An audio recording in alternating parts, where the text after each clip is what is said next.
So I want to thank you all for coming.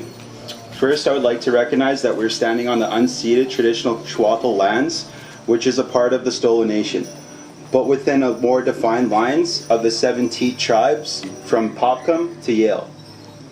Welcome to the 2nd annual Missing and Murdered Indigenous Women's March that also recognizes the missing and murdered Indigenous men and young boys.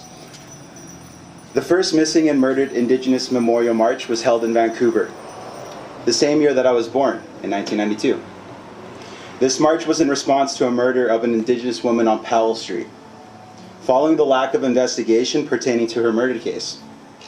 Out of the sense of hopelessness and anger came an annual march on Valentine's Day that expresses the compassion, community, and caring for all women that live in the downtown east side. Today, Indigenous women continue to go missing and murdered with minimal to no action which addresses these following tragedies. Marches like today are in memory of our stolen sisters and brothers. There are many factors that contribute to the heightened risk of violence against women, more specifically Indigenous women. At the core of all factors is the social and economic marginalization of the Indigenous population, which was perpetrated by government policies.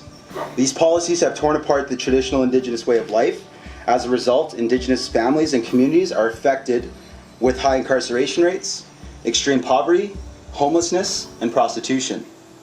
Indigenous peoples in Canadian towns and cities continue to live in disadvantage compared to their non-Indigenous counterpart, facing dramatically lower incomes and shortage of culturally appropriate support services in government structure that has still not fully adjusted to the growing urban Indigenous population. The vicious cycle of violence against women, and certainly violence against Indigenous women, is rarely understood as a human rights issue.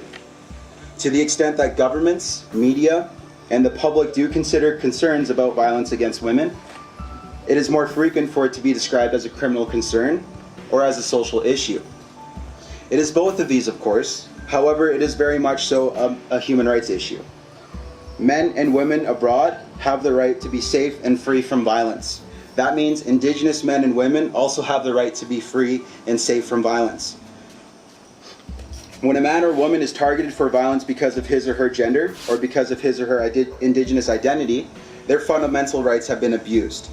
And when he or she is not offered the same adequate level of protection by federal or provincial authorities because of gender or because they're Indigenous, those fundamental human rights are violated. The wound is deep, and there is a need to heal from these atrocities that linger in and around our Indigenous communities.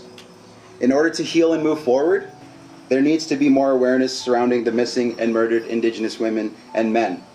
No more stolen sisters and brothers. Thank you.